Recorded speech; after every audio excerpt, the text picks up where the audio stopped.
स्वागत है आप सभी लोगों का मेरे चैनल S2T में। आज के शो कैमरा ट्यूसडे में हम बात करेंगे XLR कनेक्टर के बारे में। तो आइए जानते हैं। तो सबसे पहले ये समझिएगा कि हम ऑडियो पे इतना डिस्कशन कर रहे हैं तो सबसे पहला होता है कि ठीक है, माइक्रोफोन है आपके पास। जैसे आपके पास माइक्रोफोन आ गया, लेकिन इससे सिग्नल कहीं ले जाना है, जैसे आपका DSLR हो, चाहे आपका स्टेज हो, चाहे DJ कंसोल हो, वहाँ तक ले जाने के बीच में बहुत चीज़ हो जाता है जिसे हम लोग कहते हैं मतलब इंटरफियरेंस। तो आप इसको हम सिंप्लीफाई कर देते हैं। आप समझिए जो भी तार है, कंडक्टर हो, चाहे पतला हो चाहे मोटा हो, चाहे कॉपर का हो चाहे एल्यूमिनियम का हो, वो एक एंटीना होता है इलेक्ट्रोमैग्नेटिक फ्रीक्वेंसी का। हाँ, मतलब एंटीना ढंग से बनाया जाता है ताकि वो अच्छे से काम कर सके, लेकिन इसका ये मतलब नहीं कि आपका नॉर्मल तार इंटरफियर नहीं करेगा। मतलब नॉर्मल तार एज ए एंटीना बिहेव नहीं करेगा, वो करता है। हर मतलब अब समझिए कि कॉपर का तार थोड़ा सा अच्छा करेगा, एल्यूमिनियम थोड़ा ख़राब करेगा। लंबाई कितनी होती है उसके हिसाब से डिपेंड करता है कि कौन सा फ्रीक्वेंसी पकड़ेगा। तो अगर आप नॉइजी इन्वायरमेंट में हैं, जहाँ पे मान लीजिए खूब सारा इलेक्ट्रॉनिक्स है जो इलेक्ट्रोमैग्नेटिक स्पेक्ट्रम पे काम कर रहा है, या खूब सारा वायरलेस इक्विपमेंट है, तो आपका कोई भी तार हो वो थोड़ा सा इंटरफियर अब्जॉर्ब कर लेता है, तो मतलब उसका सिग्नल खराब हो जाता है। और फिर ये समझिए कि जो वो तो हुआ इलेक्ट्रोमैग्नेटिक स्पेक्ट्रम, मतलब RF हुआ, माइक्रोवेव हुआ, ये सब हुआ। फिर होता है कि हर तार जो है, मतलब अगर आप लंबा उसको तार बना देते हैं तो वो मैग्नेटिक फील्ड से भी इंटरफियरेंस करने लगता है। जैसे कि मतलब कोई आप समझते हैं कंडक्टर जो है उसमें आपको ये बताएगा, लेफ्ट हैंड राइट हैंड का रूल बताएगा कि करंट जा रहा है, ये मैग्नेटिक फील्ड बन जा रहा है। तो ये फील्ड जो है, फील्ड से करंट बन रहा है, ठीक है, बल्ले बल्ले, कोई टेंशन नहीं है। लेकिन बात है कि कोई और फील्ड हुआ, जैसे कि मान लीजिए आपका इलेक्ट्रॉनिक्स है, उसमें ट्रांसफार्मर होता है, वो भी एक बड़ा सा फील्ड बना, और आपका ट्रांसफार्मर का तो फील्ड ज़्यादा स्ट्रॉन्ग रहता है। तार आप उसके पास से ले गए, यानी मान लिया ऑडियो तार ले जाते हैं, उसके बीच में कहीं ऐसा था जहाँ एडाप्टर लगा हुआ था, एडाप्टर में ट्रांसफार्मर था, ट्रांसफार्मर का जो मैग्नेटिक फील्ड है वो आपके तार से इंटरफियर करेगा। तो ये दो चीज़ मिला के इलेक्ट्रोमैग्नेटिक और इलेक्ट्रोमैग्नेटिक स्पेक्ट्रम, और ये मतलब समझिए EF कहा जाता है, और MF का इंटरफियरेंस बहुत ज़्यादा होता है। और जितना लंबा तार होगा वो उतना ज़्यादा होने लगेगा। छोटे तार पे उतना फ़र्क नहीं, जैसे मान लीजिए यहाँ से यहाँ रिकॉर्डर तक जा रहा है, मेरे रिकॉर्डर तक, उतना फजियत नहीं है। लेकिन ये अगर लंबा हो, जैसे मान लीजिए स्टेज में कोई सिंगर गा रहा है, तो तार आप देखते हो कई फुट का होता है, तो वहाँ पर बहुत इंटरफियरेंस होने लगता है। तो आप समझ ही सकते हैं, हर इलेक्ट्रॉनिक्स मतलब इंटरफियरेंस क्रिएट करता ही है, हर चीज़ में मैग्नेटिक फील्ड बनता ही है। और फिर जहाँ पर आप मान लीजिए साउंड काट बोला जाता है, ये सब हॉलीवुड में और बॉलीवुड में, कि जहाँ पे एक रिकॉर्डर है उसमें खूब सारा चीज़ आ रहा है, बैटरी पावर है उसमें, टाइम कोड जनरेटर है, सब हुआ हो रहा है, तो वहाँ पे इतना इंटरफेरेंस ऐसे ही है कि आप कैसे सिग्नल लाइएगा सही सलामत। तो ये हमारा इशू है कि हर तार, चाहे छोटा हो चाहे लंबा हो, हर तार चाहे मोटा हो चाहे पतला हो, वो इंटरफियरेंस करेगा ही, डिपेंडिंग। अगर छोटा बहुत है तो कोई फर्क नहीं पड़ता, लेकिन जैसे जैसे दूरी बढ़ती जाएगी ये सब फजीयत बढ़ जाता है। तो ये है समस्या। तो आप समझ सकते हैं कि जैसे न्यूज़ एंकर हुआ, वो बाहर की दुनिया में काम कर रहा है, अब वो थोड़ी हर जगह आइसोलेशन रूम बना सकता है, तो उसको तो उसका तार ऐसा होना चाहिए ना कि जो काम कर सके कहीं पे भी। तो ये हुआ हमारा समस्या। तो इलाज कैसे किया? तो काफ़ी अच्छे खासे पढ़े लिखे लोग, समझदार लोग बैठे, और उन्होंने एक आइडिया लाया, मैथमेटिकल आइडिया, जिसे कहा जाता है डिफरेंशियल सिग्नलिंग। तो डिफरेंशियल सिग्नलिंग का मतलब क्या होता है कि यहाँ पे कुछ नहीं कर रहे हैं आप, सिग्नल आ रहा है, आपका सिग्नल आ रहा है साउंड वेव, ठीक है, वो साउंड वेव को समझिए आप साइन वेव समझिए, जैसे AC वोल्टेज का आता है ना साइन वेव, आप वैसे समझिए। तो हम लोग क्या कहते हैं, वो सिग्नल लेते हैं, उसको क्लोन कर देते हैं और एक से इन्वर्ट कर देते हैं, यानी कि 180 डिग्री आउट ऑफ फेज कर देते हैं। तो हमने सिग्नल लिया, डुप्लीकेट किया, उसको आउट ऑफ फेज कर दिया।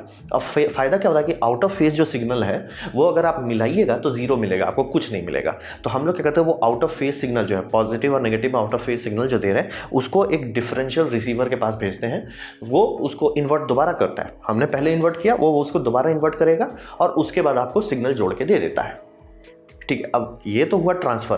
तो ये शील्डिंग कैसे दे रहा है, ये आपको कैसे इंटरफियरेंस से बचा रहा है, यहीं पे तिगड़म वाला बात हो रहा है। क्योंकि दोनों का वेव फॉर्म, मतलब एक में पॉजिटिव है एक में नेगेटिव चल रहा है, तो दोनों का वेव फॉर्म जीरो हो जाना चाहिए। लेकिन अगर आप नॉइज आ गया, मान लीजिए कोई मैग्नेटिक फील्ड था या मैग्नेटिक चोक था, वो सब जैसे इंटरफियरेंस करेगा, तो एक में वो पॉजिटिव इंटरफियरेंस देगा, दूसरे में भी पॉजिटिव देगा। यहीं वो फंस जाता है कि जैसे आप उसको इन्वर्ट करेंगे तो एक में पॉजिटिव हो जाएगा, दूसरे में नेगेटिव हो जाएगा, वो खुद ब खुद उसको कैंसिल कर देगा। यही है जिसे हम लोग कहते हैं बैलेंस आउटपुट। मतलब दो तार आप लिए, मतलब आपके माइक्रोफोन में, मतलब ये यहाँ पे बात हो रहा है, ऐसा नहीं बोल रहा हूँ कि उसमें आपका डेस्क में कुछ हो रहा है, रिकॉर्डर में कुछ हो रहा है, माइक्रोफोन में हो रहा है। माइक्रोफोन से जो सिग्नल बनाया गया, इसे ये लोग यहाँ पे जो चिप लगाया जाता है वो उसको आउट ऑफ फेज कर देता है।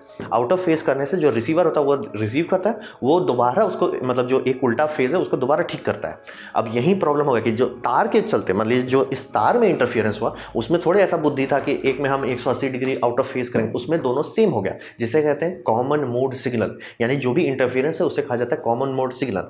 तो जिस तरीके से हम लोग ट्रांसफ़र करते हैं वो कॉमन मोड सिग्नल ख़त्म हो जाता है, और इसका फ़ायदा ये है कि सिग्नल मतलब इंटरफेरेंस कैसा भी हो वो ख़त्म हो जाएगा।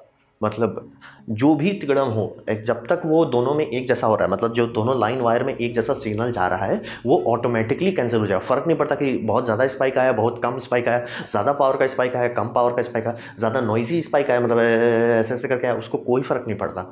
ये जब तक दोनों में एक जैसा, दोनों को मिलाने पर जीरो सिग्नल नहीं आ रहा है तब तक मतलब ये काम करता रहेगा। तो हमने ऑफसेट कर दिया, ठीक है, आपको +80 -80 दे दिया, जीरो आ जाना चाहिए। तो यहाँ पे जब इन्वर्ट कर रहे हैं माइनस माइनस इक्वल्स प्लस हो जाता है ना, जैसे बोलते हैं ना ए प्लस मतलब ए लीजिए माइनस माइनस ए कीजिएगा तो वो हो जाता है ना, पॉजिटिव हो जाता है। ये उसी तरह करके हम लोग कर देते हैं। और क्योंकि अब जब आप उसको इन्वर्ट कर रहे हैं सिग्नल तो आपका सीधा सीधा इन्वर्ट हो जाएगा और वो दूसरे सिग्नल से पूरी तरह से मैच कर देगा, क्योंकि आपने उसी को इंटरफियरेंस नेगेटिव में चला जाएगा, इंटरफियरेंस अपने आप खत्म कर देगा।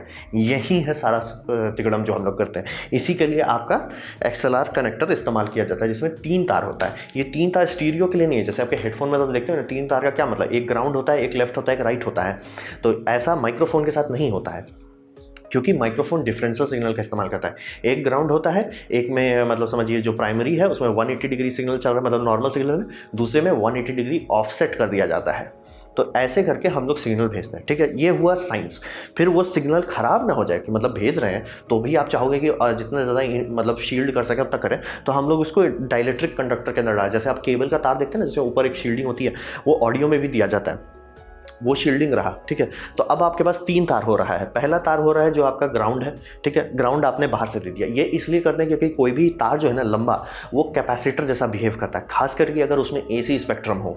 AC यानी मतलब अल्टरनेटिंग हो, ज़रूरी नहीं कि 60 हर्ट्ज AC हो, लेकिन ऑडियो भी तो AC है ना, आप देखते हो ना साउंड वेव ऐसे ऐसे आता जाता रहता है, वो कैपेसिटर के जैसा बिहेव करने लगता है। तो इस कारण से उसको मतलब सेफली कंटेन करना, डिस्चार्ज करने के लिए आप उसको ग्राउंड दे देते हो, भैया तुम ग्राउंडिंग करो, और उसको सिर्फ आप ग्राउंडिंग करें, उसको कुछ और आप नहीं करेंगे। उससे आप अपना रिकॉर्डर को ग्राउंड करेंगे, उससे आप अपना माइक्रोफोन को ग्राउंड करेंगे, लेकिन उससे डेटा नहीं भेजेंगे। फिर जो 2 तार आपके पास ऑडियो के लिए बचेगा उसमें आप ये कर देंगे, एक सिग्नल को ऊपर कर देंगे, एक सिग्नल को नीचे कर देंगे। जैसे ही रिसीवर के पास आएगा, रिसीवर नीचे वाले को वापस ऊपर कर देगा और जोड़ देगा। तो इस दरमियान जो भी नॉइज इंटरफेरेंस हुआ था वो ऑटोमेटिकली कैंसिल हो जाता है यहीं पे। इसीलिए हम लोग को 3 तार चाहिए होता है, एक ग्राउंडिंग के लिए और 2 ऑडियो के लिए। फिर ये 2 ऑडियो पे भी हम लोग ऐसे नहीं छोड़ देते, इसको ट्विस्ट करते हैं। जैसे आपका ईथरनेट में होता है ना तार जो ट्विस्टेड रहता है, वैसे ही ट्विस्ट कर देते हैं ताकि और कम इंटरफेरेंस हो। यही है जिसे हम लोग कहते हैं बैलेंस्ड ऑडियो। जो आप हर जगह सुनते हो ना, ये माइक्रोफोन का आउटपुट बैलेंस्ड है, ये माइक्रोफोन बैलेंस्ड नहीं है, वो यही हो रहा है कि बैलेंस्ड का सीधा मतलब होता है मेरे माइक्रोफोन से जितना दूर जा रहा है, माइक्रोफोन में जो नॉइज़ है वो रहेगा, लेकिन तार में नॉइज़, मतलब जैसे आपका ये तार है, तार मान लीजिए 6 फुट का है, 10 मीटर का है, जो भी है, तार कुछ एक्स्ट्रा ऐड नहीं करेगा। इसीलिए हम लोग बैलेंस्ड का इस्तेमाल करते हैं। यही समझिए कि आपने सिग्नल लिया, माइक्रोफोन में जो ऑडियो सिग्नल है उसको आपने इन्वर्ट कर लिया, एक तो क्लोन किया, एक तो को 180 कर दिया। जब तक वो बैलेंस रहेगा तब तक काम आपका बल्ले बल्ले होगा। तो इसी को सोल्यूशन कहा जाता है, ठीक है। डिफरेंशियल सिग्नल्स का मैथमेटिक्स इस्तेमाल किया, तो तार को पूरा शील्ड कर दिया ताकि लंबा तार कैपेसिटर जैसा बिहेव करने लगता है, वो ना करे, मतलब करे तो उसको अलग से एक चैनल दे दिया, भैया तुम यहाँ पे चार्ज हो, यहाँ डिस्चार्ज हो, और इसे अर्थिंग से कनेक्ट किया जाता है। तभी मतलब आपका कई बार देखते होंगे सस्ता चीज़ को अगर आप अडाप्टर से लगाए, खास करके माइक्रोफोन या पुराना कॉर्डलेस फ़ोन में ये बहुत होता था कि जब आप लगा के देखते थे तो उसमें गी आवाज़ आने लगता था, क्योंकि ग्राउंडिंग सही से नहीं हो रही है। तो यहाँ पे ग्राउंडिंग के लिए एक अलग तार दे, भैया तुम शील्ड भी करो और ग्राउंड भी करते रहो।